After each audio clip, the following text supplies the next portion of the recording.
What's going on, guys? So today we're going to be replacing the filter, so stay tuned.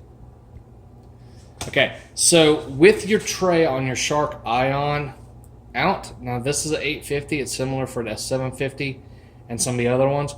With your tray out, if you open it up, you're going to notice there's a screen here for this filter. So we're going to pull this filter out. Flip it over. It is dirty, but not dirty enough to replace, so we're just going to wipe ours off. If you have an air compressor, you can blow it out, or one of the air cans. Ours isn't super dirty, and it doesn't need replacing yet. Now, after certain usage, you're going to want to replace it. I suggest you keep this out while you do this next process. Now, this little screen right here gets dirty, like really fast.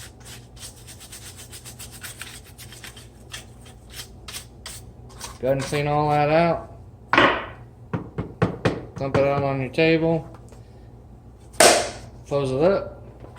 Put your new filter in, or your clean filter in. Pop it back into your robot.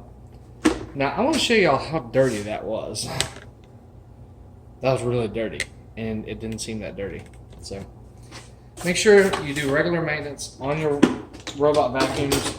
Doesn't matter the brand, it doesn't matter which model, what series.